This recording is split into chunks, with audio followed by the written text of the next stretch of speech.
Good morning, good morning, good morning. It's another episode of the Breakfast Tailgate with Coach I, man. Listen, I am trying, I tried to go with the Ethernet cable this morning. My computer said, no, let's do the Wi-Fi, dog.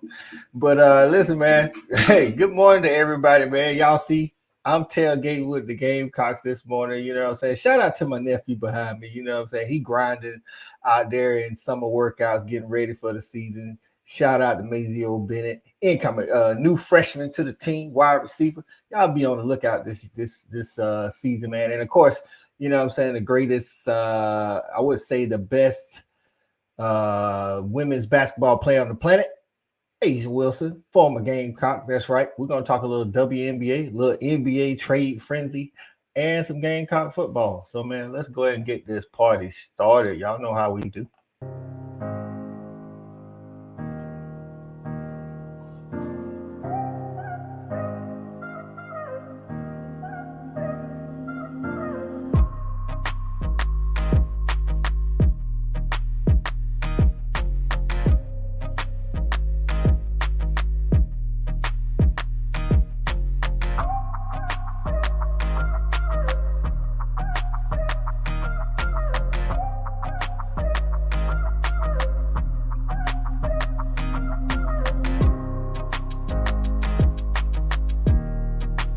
That's right, man. It's the Breakfast Tailgate with Coach I. Listen, man, we got some people already in the building. Of course, the first lady moderator on the channel, man, Shelby. What's going on, Shelby? We appreciate you getting in. She is the first in the building, like she always does. All right, Stephen G. What's going on, my guy? Fellow coaching fraternity, high school. That's what I'm talking about. Benji. I told you this yesterday. Welcome into the SEC. Officially, he is a Texas fan, man. That's right. SEC. Yeah, you're doing it right, Stephen G. I'm not a big SEC guy, to be honest with you. I don't do the chant a lot, but you know, it is what it is. Some people like to do it every now and then. Now, if another conference fan makes me mad and we drag them in something, then I'll do it. But oh man, let me bring in my guy. Listen, man, y'all already know who it is. It's Stat Guy, man. What's going on, Stat? Hey, good morning, Coach. Good morning, man. How you doing today? Hey, man, I'm doing good, man. It's the Breakfast Tailgate. You ready? What you got? You got some coffee on hand? Yeah, I got some coffee this morning. And hey, man, Stephen G, you'll learn real quick. South Carolina ain't carrying nobody's weight in the SEC, so you ain't got to worry about hitting that chant for us. Oh, Stevie G says he's probably gonna do it in games. Yeah, that's right. Listen, the biggest time when they do it really is in bowl games. We beat another conference in bowl games, man. Everybody's like SEC, and what's crazy is all the fans say, SEC fans do it even when they're losing, but the players actually started. You know what I'm saying? If you watch games where we play against other conferences, the players actually do it, and they started that a long time. So it's right. Don't cheer. I don't cheer for you just because you're in the SEC. That's right. Hey, man, listen, I'll be honest with you, man. I'm a dog fan. Listen, I want everybody to lose. Except for the dogs. Nah, man, it's like, now, if you're playing somebody that I don't like outside the conference, I might cheer for you, though. NG said, we talking NBA here, too? Great. That's right. Tatum deal is better. Man, listen, man. It's getting crazy out here, dog. But, yeah, man, let's go ahead and jump into it, man. Let's talk some ball, man. Let's get the music turned down a little bit. So listen, man, it's the Breakfast Tailgate with Coach I, man. Appreciate y'all coming in here, spending a little bit of your morning with me. Some of y'all at work, man, y'all might be on y'all break or something. We appreciate you putting in the headphones and listening in. My guy C8 in the morning. That's right, man. Had that cup of coffee with us, C8. We appreciate you tapping in. Equal opportunity hater. That is correct. All right, so listen, man. This is the Fan Addict Sports Network, Breakfast Tailgate with Coach I. If you want to support the show, buy us a coffee, man. Buymeacoffee.com/Fan Addict, man. Buy your boy a coffee. I think it's like $2, or you can donate more. Hey, we like Jason Tatum in free agency, baby. We'll take whatever we'll take the highest number you give us. But if nothing else, man, hit that thumbs up. To like the video, whether you're watching on Twitter or Facebook or YouTube. Y'all make sure y'all hit that and then share it with somebody, man. Tell somebody to share it so that we can grow the community, man.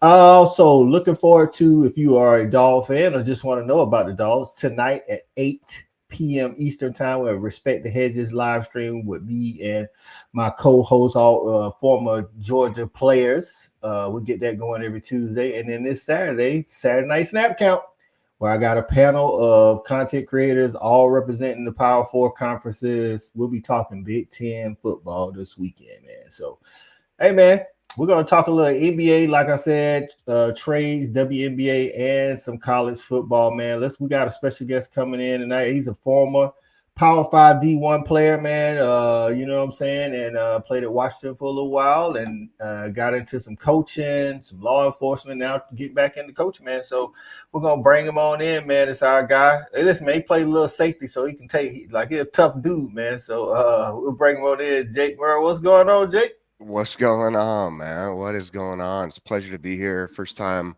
on with you guys, and I love it, man. I see a couple guys in here. Last night I pissed off Ben G. And Ben, I am sorry, man. I didn't mean to get you mad with my final comments. I do have to say, like, I respect Texas football 100%. And I see Ben in here, and I pissed him off last night.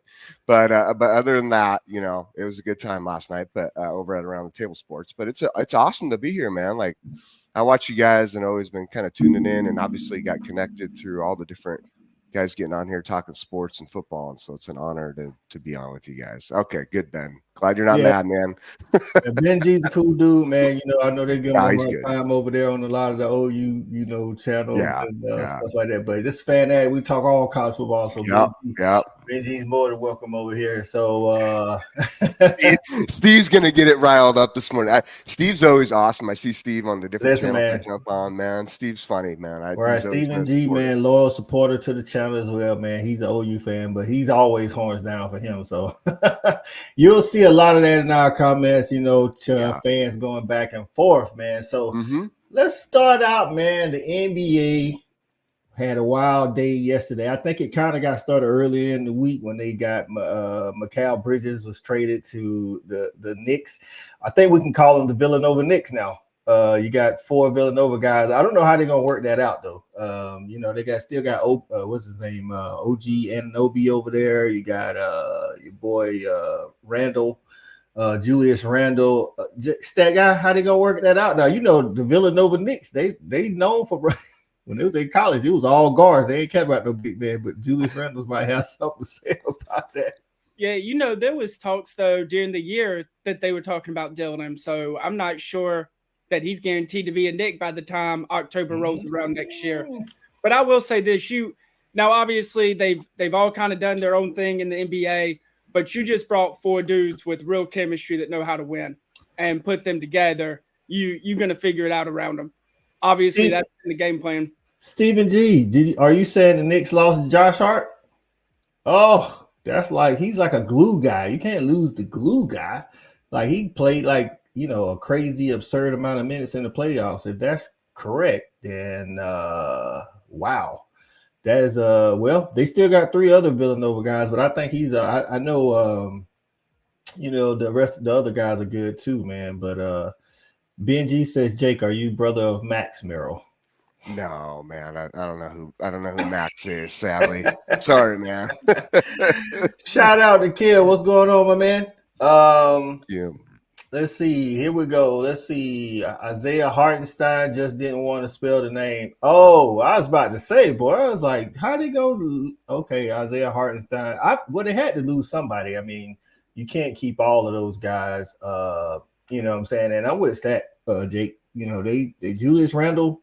They did what they did after he got hurt in the playoffs. So, I mean, it was like, I'm not saying they don't need him, but I think Carmelo said it best on his podcast. He's going to have to like be cool with a role if he stays, you know, maybe playing at center role, which I don't really think he likes to play down there.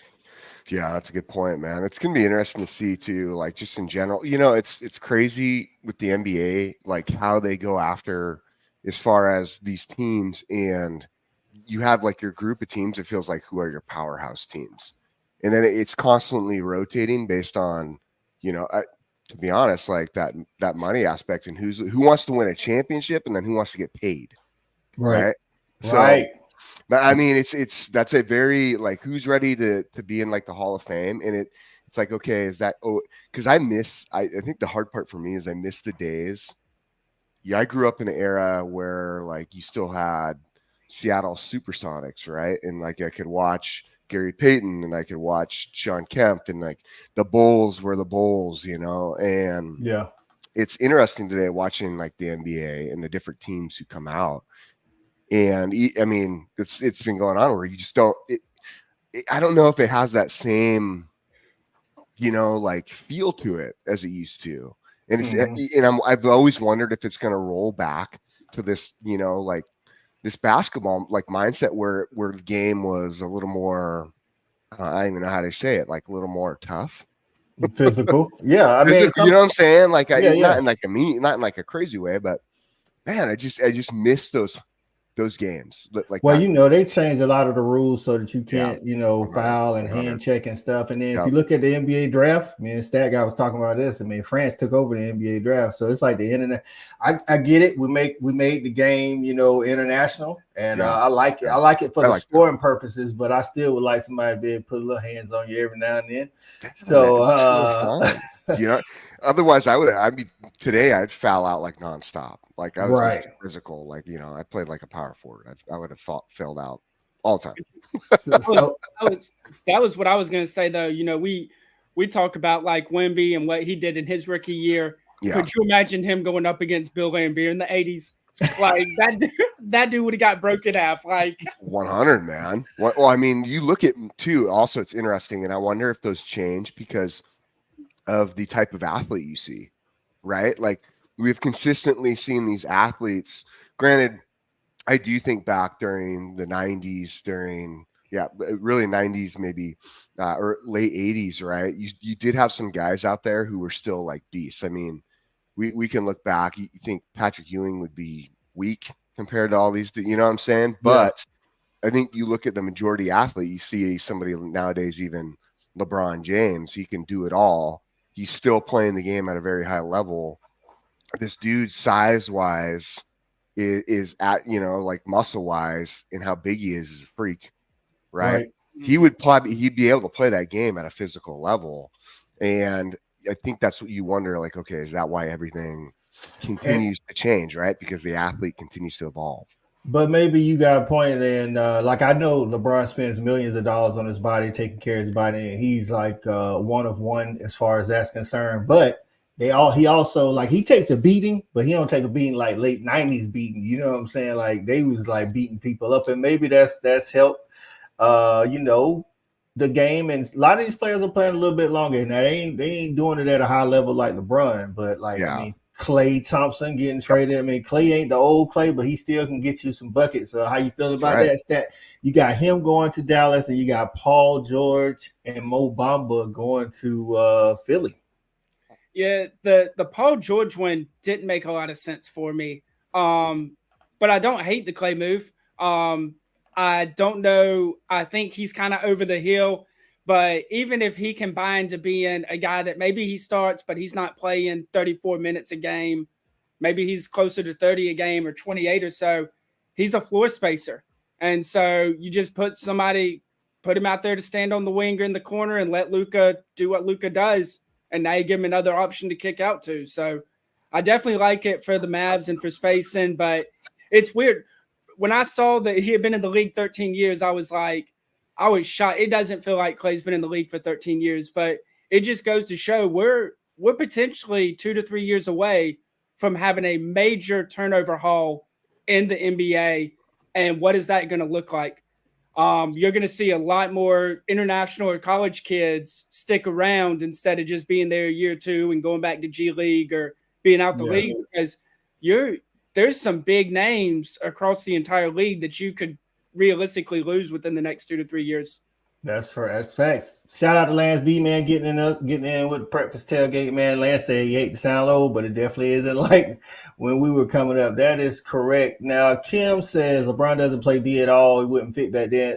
Kim, he doesn't play D like he did now. He's like 40. I mean, but he does have like 4 or 5 to 6 all defensive teams in his day. And I would say he's one of the best help side defenders, which people in basketball, especially coming up now, you don't understand help side defense. I mean, if you think about it, there was a defensive 3-second rule, now or whatever. So it's like, but help side defense, I mean, bruh, I don't know about that. Like I say, now he may not be playing defense like that, but throughout his career, he would have been fine back then. And a lot of the older guys said so. That's just my opinion anyway. Randall has to go. He slowed the offense down. He can only go left. Listen, if he accepts the role to play down low, now I don't think he will. Because again, I was watching Carmelo's show and him and Iguodala was talking about once you accept that role, either you stay in that role or your NBA career is over. So it's like you can never go back. That's why Carmelo was like so adamant about not coming off the bench in Portland. He was like, once you take that role, you're like, that's how everybody tries to deal you. So I don't think Randall's in like year like 8, 9 or something like that. So, and he only played 1 year in college. So he's actually sort of in his prime right now, Jake, you know what I'm saying? So I mean, I don't know if he'll take that role. So yeah, well, not if he's in his prime, because I don't think he wants to lock himself into one single role, right? Like as you're saying, once you get into that position, it's kind of hard to get out, right? Mm-hmm. And if you're in your prime, I could understand 100% where guys are like, okay, I want to keep being, we talk about it all the time for football, right? But the same thing goes with basketball, is being versatile, especially in today's game, and I see like Ben G, what you're saying, like I grew up in the 80s, 90s too. And I love the way the game played. You played like the game was played with these enforcers. You know what I'm saying? Like you think back to like these dudes. It's funny because I think of like Utah Jazz back then and like Karl Malone. And Karl Malone was a strong, tough dude, right? And I think of like the time frame of like where Kobe is finally coming in the league, and Shaq hits the Lakers, and it just becomes this epic powerhouse of a team, but yet it's not overly, it's not like stacked, just right. It's just 2 players. That's right, man. Well, I mean, like straight up today, it's like you go to some of these teams and you're like, dude, everybody on the team's a freaking superstar. 2 guys coming off the bench are superstars getting paid ridiculous amounts of money. I mean, it is insane. It is. It's like baseball, dude. You're like, you can play forever now, because you just don't get into a fight on the floor anymore. That's right. Like it's crazy, man. You're like, whoa, that is a wild amount of money that these guys are making. So, yeah, no, I don't think he would want to end up putting himself in a position where he limits, his. Well, let's be honest, limits maybe the amount of money he could make. Yeah, man. Hey, my guy Mike, get in. Appreciate you getting in with the breakfast tailgate, Mike.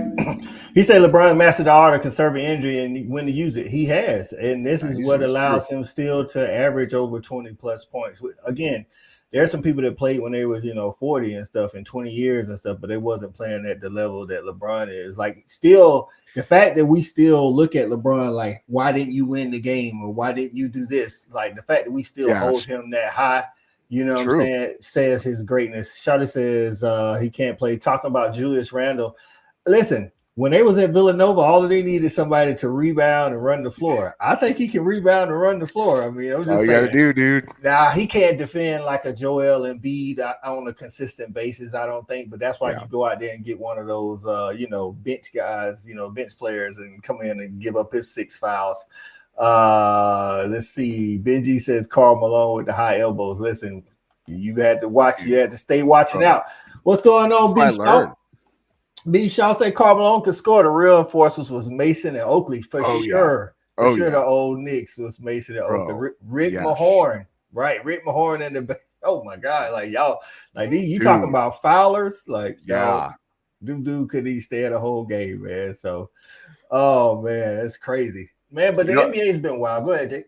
I was just going to say, that's why I think for me, that's why I have such a hard time when people like talk about, your greatest guy, like who is your dude?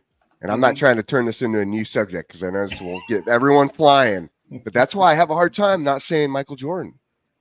Like just from the physical aspect of what he goes through.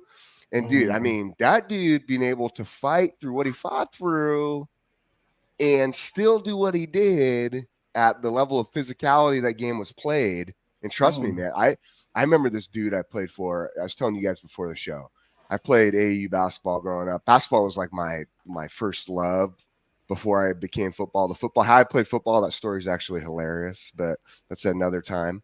But basketball was my first love, right? Like, man, I would wear that Jordan jersey, that black Bulls Jordan jersey every day till it had holes in it and worn out, man. I should have framed it and kept it. But dude, I'll tell you what, man. And I would go out and I would shoot for hours. I would shoot. I'd practice my moves, practice my dribbling for hours. And man, I would play against these dudes back in the day. One dude was a Mecca.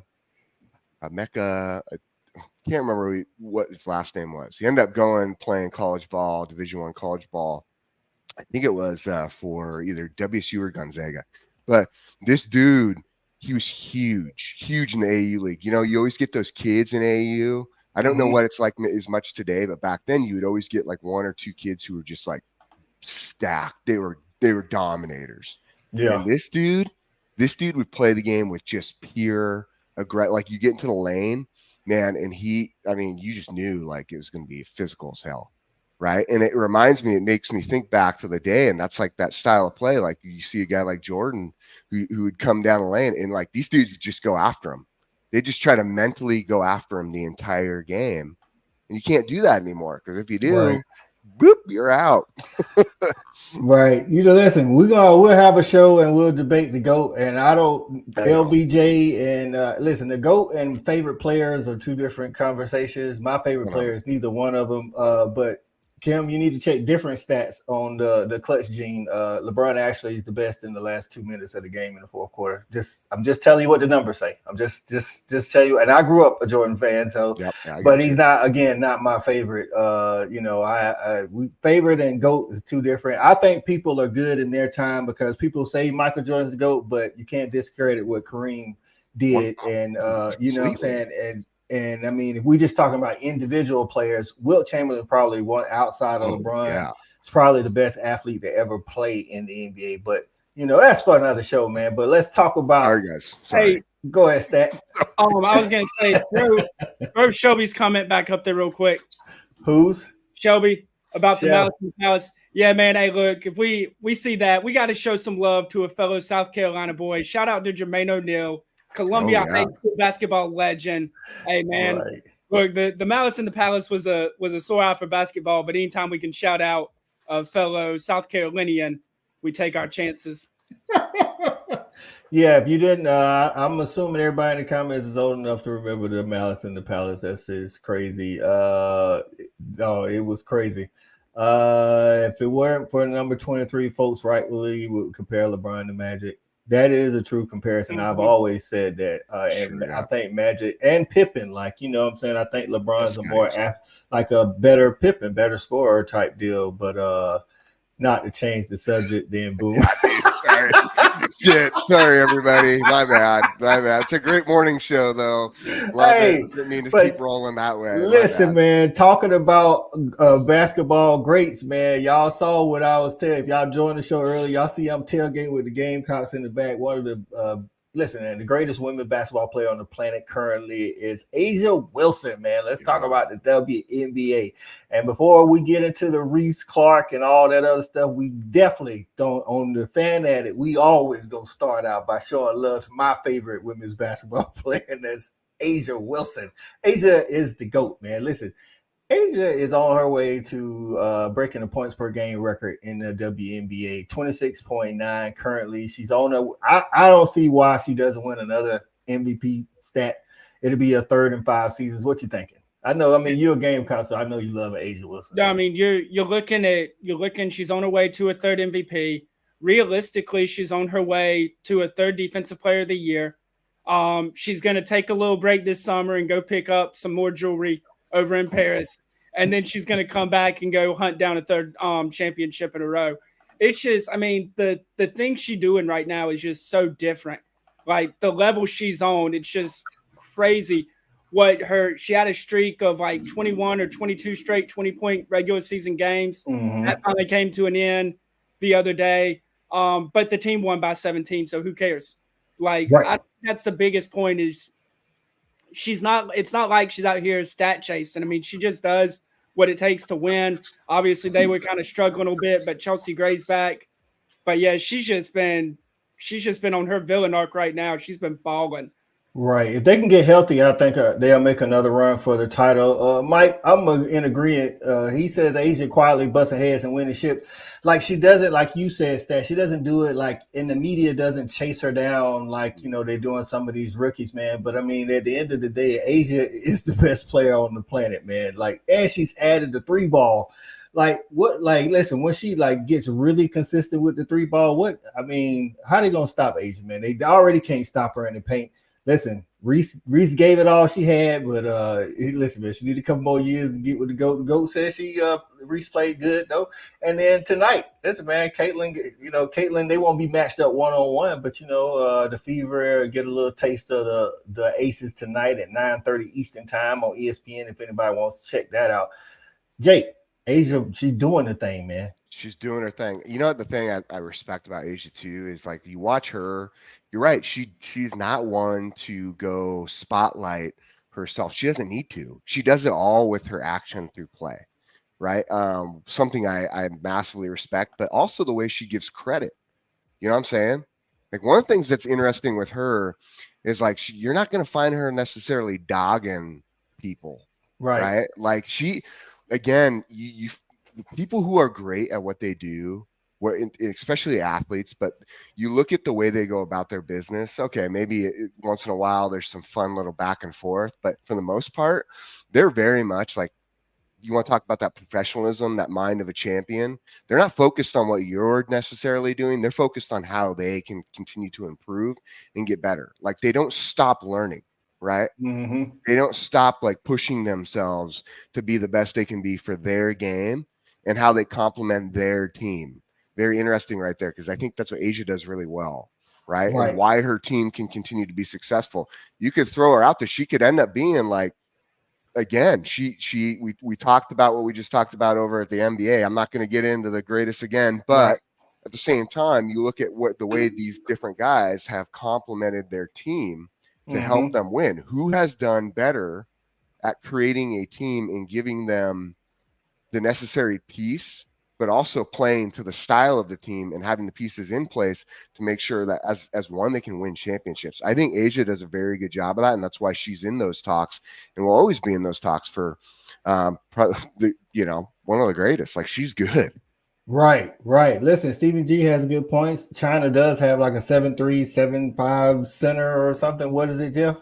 Yeah, but she's crazy. 7'3", but she's also 15, 16 years old. Right. What? Like Brittany Griner gonna eat that up. God. And I don't know. I think she might be on their under 18 team. I'm not even sure if she's actually on their national team that's going to Paris. But even if so, like she's got to deal with, like you said, got to deal with Griner too. It's not just Asia. She got to deal with two of them, and they're gonna outwork her down there because they're gonna be quicker and more athletic. But obviously she's a paint filler. Hopefully Don Staley's learning some Chinese this summer. Bring it home, Don. Whoa there. That's a hard one to learn, man. Stephen G says she did make the national roster. I think that'll bode well. And I think she, like you say, I think she'll cause some problems here and there, but I think Asia's she's more versatile. Like I say, she's hitting the 3 now. She can hit the midi, and it's like if she comes out to try to play Asia, then she'll just go right by her. Now she probably, would work better against Griner, but Griner's tall as well. Stink Ass Cat is in the building. What's going on, my guy? He says, good morning, everybody. Appreciate you tapping in with the Breakfast Tailgate with Coach I, man. Y'all hit the thumbs up for us, man, whether it's on Facebook, YouTube, Twitter, whatever it is. Y'all make sure y'all do that, man, and share the content, man. But listen, with Asia doing what she do, but this is the thing. We've gotten used to Asia doing what she does. Shout out to Asia for our own shoe line coming out with Nike, the A1s. Listen, man, I at least want a T-shirt. You know what I'm saying? I might wear the shoes, but I at least want a T-shirt. Yeah, I'll get my daughter some, man. I'm all about that, dude. Right. Listen, my granddaughter says she wants to play basketball, so maybe I get her some A1s or something like that. But listen, the rookie of the year race, I think personally, I think me and Stat got on the same page. It's closer than a lot of the media makes it. Listen, Caitlyn Clark has done what a lot of nobody else has done as far as the attendance and the popularity of the game, and she actually is doing really good stat wise. But Angel Reese is also having a great rookie year, man. Like she just had her 11th double-double, 10 in a row Sunday, and that breaks the WNBA record Tina Charles held at 9. And she leads the league in rebounding and steals, not just for rookies, but she leads the league in rebounding and steals, dog. That is crazy. Jake, how you feeling? Like rookie of the year? Is it all Caitlyn, or I think it should be co-rookie of the year, kind of like Jason Kidd, Grant Hill? Yeah, I that's interesting. Well, you know what's funny is it's been this 2-player narrative now for a minute, right? Like when we get into Angel Reese, we get into Caitlyn Clark talk. You can't say one without the other. It's very interesting how we're watching this trend work through from the finishing touches of their college careers now into the WNBA. And it's been great for the game. I think it's, I mean, I'm going to be honest with you, dude. I don't think I've ever tuned in as much as I tune in now. Right. I love Angel Reese. I love her game. Right. I'm not a big talk guy. Right. Like I never said a word when I played. I love Angel Reese in the talk. Granted, I'm like deaf in my left ear, so I couldn't hear what anyone was saying to me anyways. Right. So I didn't say a word, but I love her game and I love the way she goes after it. She's aggressive and she plays to her speech, and I love that, man. And then you have the Caitlyn Clark side, who she'll throw it out there, she'll talk, but not so much at the same time. So for the most part, she's kind of she doesn't do a lot of talking in the media, but if you watch the games, Caitlyn's one of the biggest trash talkers on the court, but she backs 100. It up. So you know that's why I think the rivalry between her and Reese is so good, because you know it's like they both are good at talking trash. Now Reese is a little more in the media as well and on social media, and I don't even think Caitlyn has a social media, so I don't think so either. Right. Stat, what you thinking? Yeah, well, to Stephen G's comment, it's not just Caitlyn Clark though. I mean, she sold out all of her games this year, but attendance is up by a crazy margin across the league as a whole, and those are including games that she's not playing in. The Aces have been selling out all their games. The Mystic have been helped by having Angel Reese come back to Maryland, and you know, so there's been some stuff, but look, it's best case scenario, Angel Reese gets it outright because I think she's gonna put up the season that deserves it. Worst case scenario, it's co-MVPs or co-rookie of the year, but I already know that Caitlyn Clark's gonna get it, and it's just one more thing for me to hate on her about. Yeah, like I think Stephen G's right. Like the exposure and the popularity is gonna help Caitlyn Clark. Like I said, I think they both could make a case for it. Listen, don't sleep on Aaliyah Edwards out there in Washington. Second fastest rookie to 100 points, 100 rebounds, like or something like that. It's like shout out to my nephew. Be safe on the road, my guy. Make sure you ain't texting and driving. That's right. You know what I'm saying? So Stephen G says, honestly, I'm just glad WA is getting love. That's right. What's crazy is all the popularity, they still gonna lose money this year. Like their collective bargaining agreement, and we'll have a show about that and stuff. It's like and it's just crazy to how like they lose a lot of money and like they don't make money on their jersey sales. Like, but it all starts like Kelsey Plum says, they can sell her jersey at the Vegas Aces stadium. She doesn't make a dime off of it. So crazy, dude. Right. So like even if but because of how things are set up, but it starts with the fans, and you know what I'm saying, you got to get to the games, you got to buy the merch and all of that stuff, and listen, man, I'm gonna say this to the WNBA execs. Last night we was trying to find the last part of the Connecticut Sun Phoenix Mercury game, and it was on Prime initially. Now, towards the last 5 minutes, I don't know if because of time slot or whatever, it just went off of Prime. I'm like, we already got to pay for Prime to watch these games. Whoa. Like, if you want exposure, you got to put these things on regular TV, first of all, and don't cut the game off. Listen, we sports fans will watch the game if it goes into quadruple overtime or whatever it is. So, yeah, man, like WNBA, get it together.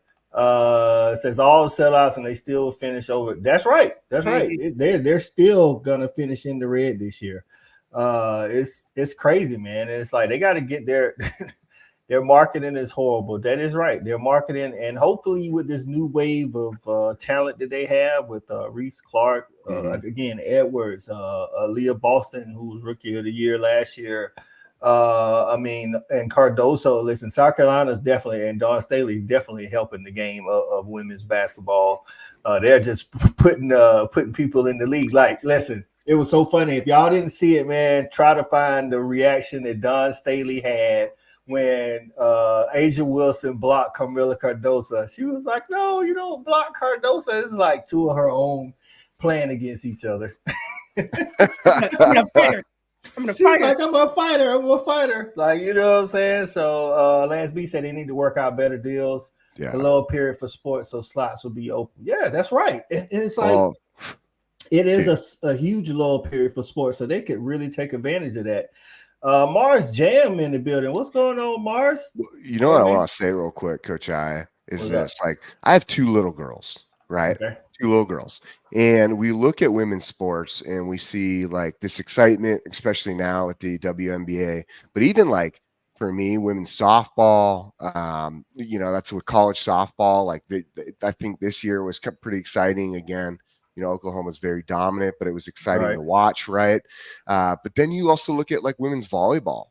Like I love watching volleyball, man. I want to talk about intensity. Man, those man, that is some intense stuff right there. And I didn't really know it until my little girl started playing, my oldest, and then my youngest is, we'll see what she ends up wanting to do. But I'll tell you, from a standpoint of like women's sports, and especially with the WNBA, when you have an opportunity to capitalize and get that out there instead of, maybe running into some of the issues the WNBA has on promoting, marketing, and making sure that product is seen by everybody, especially when it has the attention, like that needs to happen. Because think about it, man. Think of all the little girls, just like when we were younger, and what we watched and who we emulated and who we wanted to be like for sports and what that did for us. The same thing goes right when it comes to women's sports. And I want to see that come up because, man, I know how it pushed me, and I want the same thing to happen for mine. Right. Just like everyone else. You know what I'm saying? So hopefully you guys figure it the hell out. That's right. Shelby say the women will be the most watched events for the Olympics. Yeah, the women's basketball. Listen, one thing I miss that, talk about this all the time. One thing you can count on for gold is women's basketball and women's soccer. Yeah. Like, we winning that. I mean, look, man, we out here losing to Japan and American football. What? I don't even know what that's all about. Well, get it together. So I did some research on that. So it was the under 20s. We were not allowed to send anyone that was D2 or higher. So everybody still had to be a high school player or some sort of JUCO or Division III. It was a lot of Ivy League guys. They opt in. Yeah, because could they opt in, opt out? No, apparently they had to pay like $10K. Oh yeah. So look, not trying to say anything, but of course the Ivy League guy's gonna pay $10K. They're not getting those South Florida boys to pay the $10K to go represent the country. Look at them putting stipulations on America so we don't win. Come on, man. But for the longest it was overseas professional players going against our college players in basketball, and that's what that's what the dream team came from. It's like, okay. But I think that was more of our own doing, like, hey, we're not sending professional players. But after a while, it was like, hey, okay, enough is enough. After 88, after getting beat in 88, it was like, enough is enough. Let's send the guys. And then since then, it's only been like one time. Wow. So that was political too, though. Right. That was really because everyone was sick of hearing Russia talk. Right. And they were like, dude, we're going to come over there. We're going to destroy you. And rightfully so, and they did. So soccer, softball, gymnastics, most track events. That's right. At least definitely the sprint events. But it's going to be interesting to see that. And definitely don't forget about swimming. You already know the men and ladies of the pool are going to be decorated very, very well in gold after the swimming events. That's right. Right. Says you have to pay to represent the country. Right. Yeah. Right. So So that's a no for Thad. Good to know. Yeah. Right. Shout out to the mixing girls playing softball. But listen, softball, listen. Yeah, hopefully we want them to be dogs, but if the dog's still in the same predicament, send them to OU because OU's like on a four-year stretch and they like the best softball program of all time or something like that. I think they're challenging for like greatest, I think, overall championship program. I mean, you look at what they do and how many wins they have, it's insane. Bananas, dog. Bananas. Now, man. Listen, man, we talked about NBA, we talked about WNBA, but y'all already know if y'all rocking with the Fanatic Sports over the years, what drives the channel is college football. And like I said, I'm tailgating with the Gamecocks this morning. Y'all can barely see it now, but I got my nephew right there. He's out getting his workout on. Shout out to Mazio Bennett, wide receiver, freshman. Love it, man. Freshman.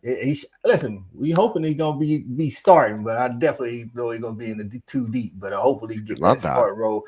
And I'm calling it now on TV on live stream. He's gonna get his first touchdown in the first game against Old Dominion. How about that? Love it.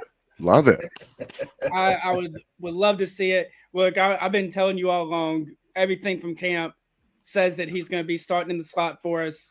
So definitely can't wait for that. But man, it's excited to see the future. We're going to be young and hungry this year.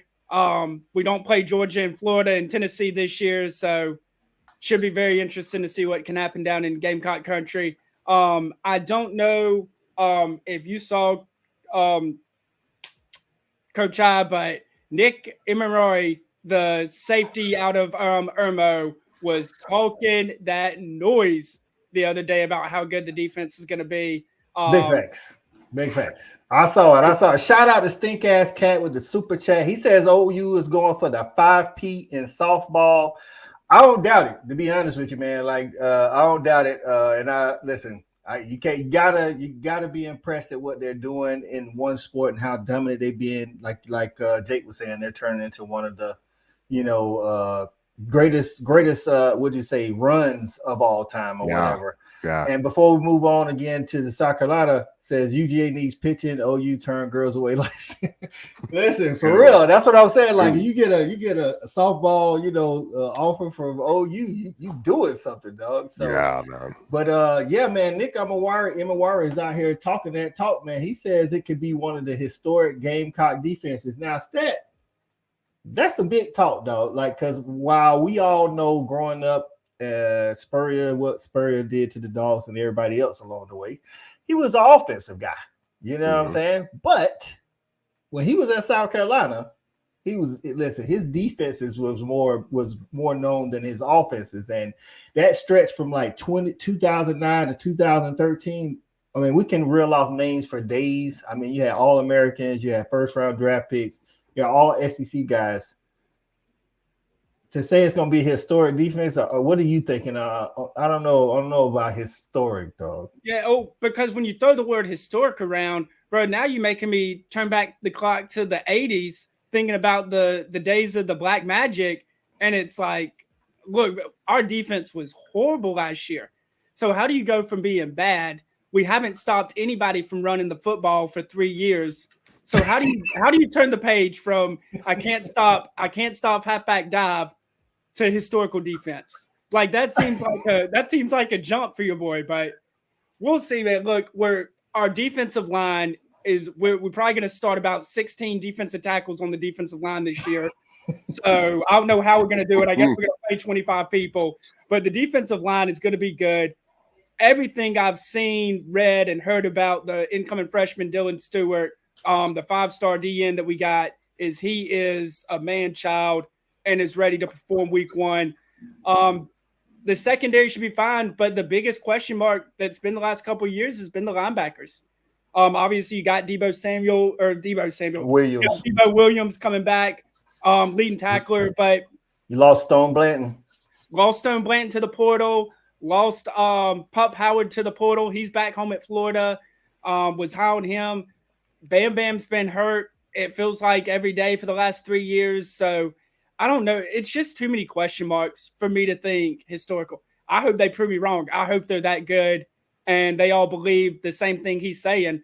Because if they believe it and can perform to that level, South Carolina could do something this year. But I just think it's too big of a jump from what we've seen on the field to what they're saying. Right, man. Breakfast tailgate with Coach I, man. We got Stat Guy, we got Jake Merrill. Listen, Jake, you played some safety. You know what I'm saying? D1 Power 5 level, like Stat Guy said, they haven't been able to stop the run the past 3 years. Have you ever seen something where they can like make that kind of a jump in 1 year? Like when we talk about 2012, 2013, 2011, you talking about like Stephen Gilmore, Melvin Ingram, Clowney, Kelsey Quarles, DJ Swearinger. This is some dudes, dudes. You know what I'm saying? Dudes. It's going to be interesting because they run the defense they run is a 3-3-5, right? And so to run a 3-3-5, you got to have that strength at D line. And granted, I do think you got to have dogs. Hey, you know what the thing is too is in what you're saying, Stat Guy, is from your standpoint of saying like there's going to be this massive amount of dudes we're going to see playing.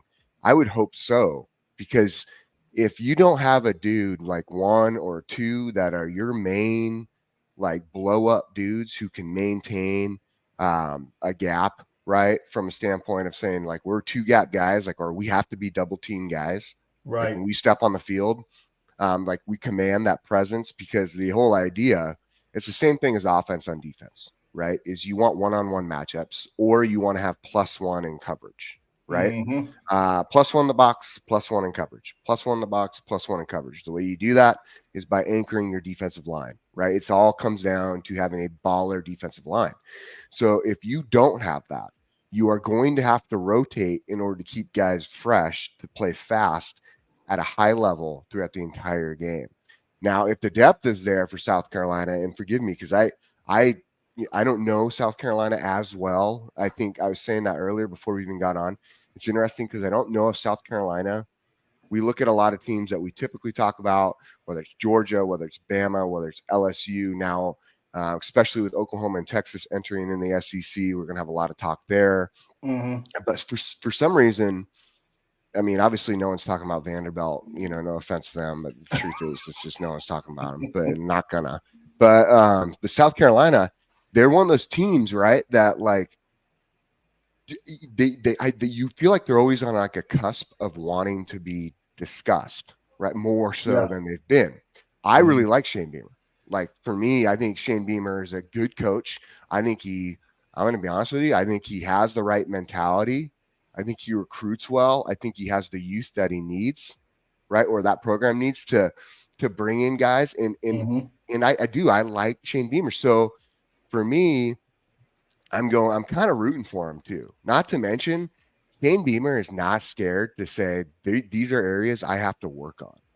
That's true. Not an egotistical coach.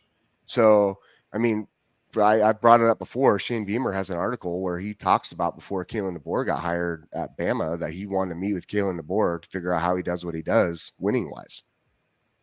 Right. Well, some of the best coaches, they always kind of confer. 100. You know what I'm saying? They do that behind the scenes anyways. But right. And then they'll have coaching clinics, like Kirby had a coaching clinic. Some of these top coaches that y'all always had, they was at Kirby's coaching clinic. For sure. Stephen G says Harbor. Now he's the like track athlete and football star. He has not switched over to DN. I don't honestly, me and Stat want him to, but I don't think that's the way he's trending. He's an all wide receiver. He qualified for the Olympic trials in the 200 by his time, but he decided not to go to the trials because it would have meant missing some more time. And they discussed, him and his like strength staff track coach discussed what he probably could run at the trials. So he decided he's going to stay and work out. So he's still playing wide receiver. Hey, look, man, I want him on the defensive end just for raw potential, but this year he is one of 2 wide receivers that is taller than 6'1", so I guess he needs to be in that wide receiver room.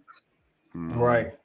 So it is what it is, man. Like, again, if he was to commit to playing football, I think the money would be at the big money anyway would be at DN. He's gonna play wide receiver now. I think he's so gifted athletically and physically, but the problem is he's going into football. Like all of these elite athletes, just like him, have had all off season from January to now to fall camp or whatever. Me and Stat talked about this. They have all that time while he's running track. They're actually doing football things, getting ready. So he's going to go out there and he's going to be good. I don't know if he can ever be elite in either, because while he's playing football, the track athletes that are elite are doing track off season, getting ready. And it's like he's never, if he does both, he's never going to have that amount of off season time to get ready. Shawty was a track guy and a football guy at Georgia. It's hard to be elite at both at that level when you don't get the same amount of preparation and things of that nature. But I mean, listen, he should help the deep ball at South Carolina. He's 6'4", runs like Shawty said, run like a deer. They lost Juice Wells. They're gonna need a little help on that offense. Again, they brought in some good transfers. They brought in the guy from Coastal, Jared Brown. Outside of Harbor, though, Stat, I don't know. Nobody gets over like 6'6" other than Luke Doty. No, the dude, the guy that we got from Nevada right after the spring game is like 6'3", 6'4". So, but outside of that, those are the only two that are over 6'1". And it's like very, very small in that room, more explosive. But you know what? Be who you're going to be. Get the explosive style players if that's what you're going to do. All things point towards us switching back to the zone read option that we ran back when Beamer was there in the 2010s, especially with Lenore Sellers and now Rocket Sanders in the backfield. So if you're going to do that, it's going to probably be a bunch of quick hitters in the passing game anyway. But we're definitely going to miss the likes of an Xavier Leggett, 6'4", big body guy that could box people out and just move the chains. I think you're going to miss that with having a redshirt freshman quarterback. Yeah, well, I think South Carolina, I mean, if the defense can just be good and stop the run, they don't even have to be like excellent. I think they'll have a better year again. Last year, like you say, and the year before, they haven't been able to stop the run in a long time. And if you can't stop the run, that puts a lot of pressure on those DBs in the passing game, right, Jake? Oh my God! Well, 100, man. Like you can only cover a guy for so long, but not to mention, typically in this sort of like 3-3-5. I mean, the way they're going to run this defense, it will be interesting.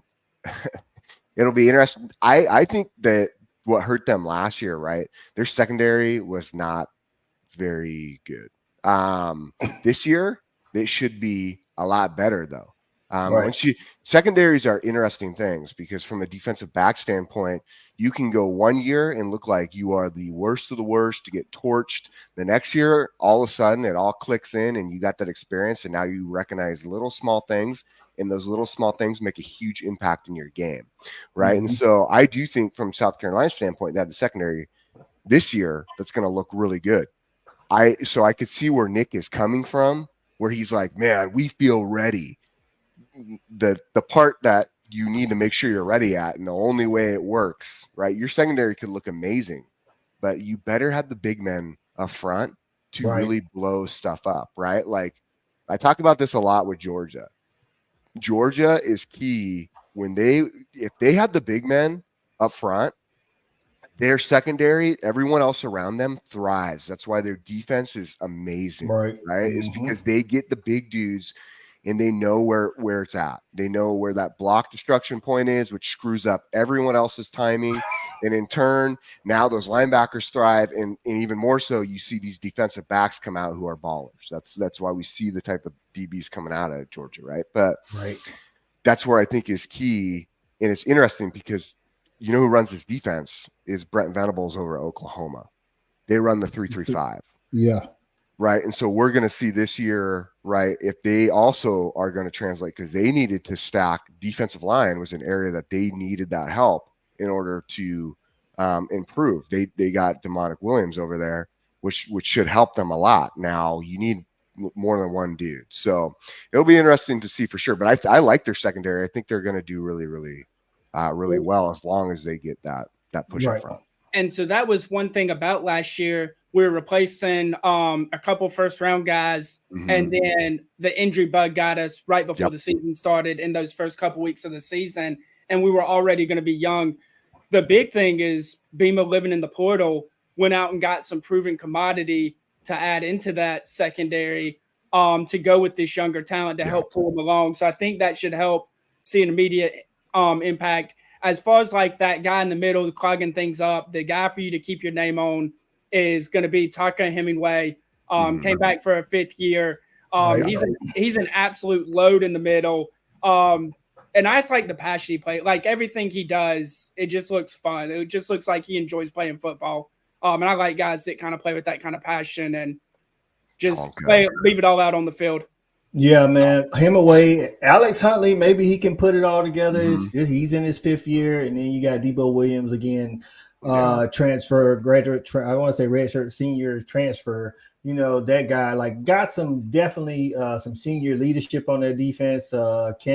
Can they hold up at the beginning of the season while this offense tries to get together? Because like we talked about Nick Harbor, you got, first-time starter Lenora Sellers, who has a lot of athletic ability. You got Raheem Rocket Sanders coming over from Arkansas and Oscar Attaway from North Texas. North Texas is known for running the ball. So would you go into that read option type, style? Can they? And Norris is a threat on with the wheels as well. You know what I'm saying? So, but listen, every year we talk about it. The schedule never does South Carolina any favors. So, and this year is no different. It might not be top 5 like normal, but they're still in the top 10 of difficulties. So, games to watch, games you're looking forward to, Stat Guy. What games you looking forward to? For sure going out to Boomerland in October. That game's been circled for as soon as they release that schedule, that game's been circled. Looking forward to my boys going out and beating the Sooners by about 40 or so out in Norman. Get some we got some payback we got to drop on Trent Venables anyway. We got a bad taste in our mouth. Need to bust him over the head one time. But seriously though, the biggest game for South Carolina fans outside of Clemson is going to be Ole Miss. Juice Wells is coming back to Willie B, and I promise you, that's going to be an environment. The fans are going to let him know about it 24/7. Right. It's the breakfast tailgate. Stat Guy. He talks a little crazy. He's still waking up, but he's just. Hey, listen, he would love for OU to lose to the Gamecocks, but I don't know if he actually says take the crap away. What's going on, Still? Appreciate you getting in with us, man. Listen, man, we got a lot of people up in here, man. Y'all hit that thumbs up, man. And if you're not a part of the channel, go ahead and subscribe, man. We got a lot of stuff on tap. It's football season. We talk all sports here, man. We got Chuck and Buckets, Stat Guy, my man, KB. They talk, all basketball, but focus on women's basketball. Y'all check out Chuck and Buckets during the season. And then we also have a Georgia Bulldog live stream. If you're a fan of the Dogs or you just want to know about the Dogs, we talk real football over there about the Dogs. We don't hold any punches either. We have parents of the players on sometimes the players. Tonight live stream, 8 p.m. Eastern time. We also do game previews, and then we do a live stream Saturday night snap count this Saturday, July the 6th at 9 p.m. Listen, man, it's normally a college football wrap-up show during the season on Saturdays, but we've started some preseason stuff. We'll be talking Big Ten, with other content creators talking about the Big Ten, man. We'll have there'll be a representation of all conference P4 conferences on there, man. So y'all tap in with the Fan Addict, man. Also, if you want to support Breakfast Tailgate with Coach I, this right here. Buy me a coffee. Buy me a coffee at buymeacoffee.com/Fan Addict Sports, man. We appreciate everybody getting in here. We're gonna let Jake tell everybody where they can find him at, because he's a YouTuber as well now.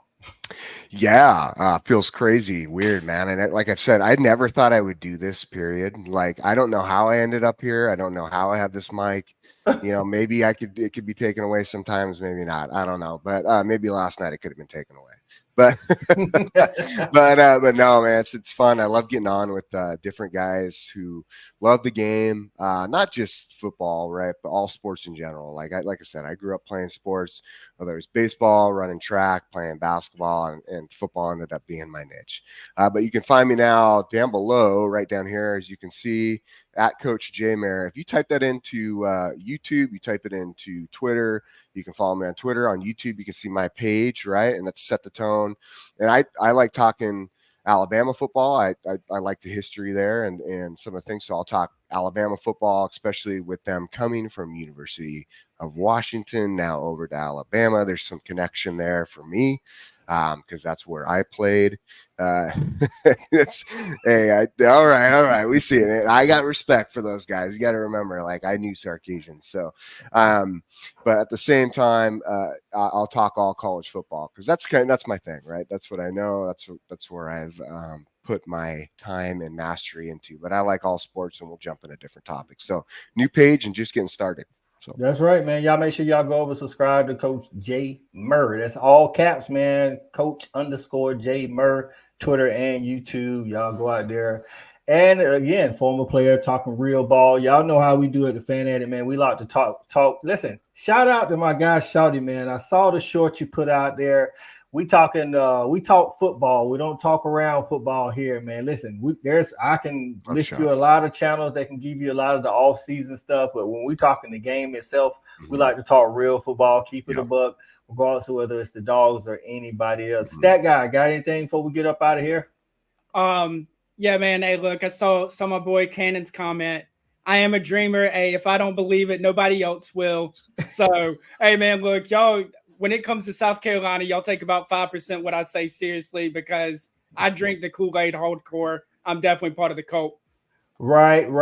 Listen, man, me and Stat Guy friends, real friends. Like he 10 minutes up the street, man. Listen, he come over and watch football. That's cool. Listen, we get on the Fan Addict, man, and he does say something out. Now I get to hear this 365 like every day. So, but he keeps it real a lot too. So, so appreciate everybody coming in, man. Ben G, Stephen G, Stink Ass Cat, especially for the super chat. We appreciate you supporting the show, my guy B Shaw, Zach, man. Hey, be safe on that road. Steel, Kim, Shawty, just my damn opinion. Y'all make sure y'all go check him out, man. Barbershop talk, sports talk, just everything, man. Listen, y'all make sure y'all go check him out over there. Shelby, my boy Mike Mixon, we appreciate you, man. Mars Jam, who else, man? I don't want to miss anybody. We had a lot of people in here. Lance B, always supporting the station, the channel. Listen, I say station, man. We do have a lot of shows like we are a station, man. So we appreciate everybody, man. We appreciate Jake tapping in with us this morning. And if you're watching but didn't get in the comments, we appreciate you too. Because y'all are what helps the YouTube channels and things like that keep going, man. So listen, it's been the Fan Addict on that's the breakfast. I'm so used to saying the Fan Addict. It is the Fan Addict Sports Network, but it is the breakfast tailgate with Coach I, man. You never know who's gonna stop by and have breakfast with us, man. So we appreciate y'all. Until Thursday, same time, same channel, 10 a.m. Eastern time. Y'all make sure y'all check out the Aces versus the Fever. Asia Wilson, Caitlyn Clark, 9:30 ESPN. Support the WNBA.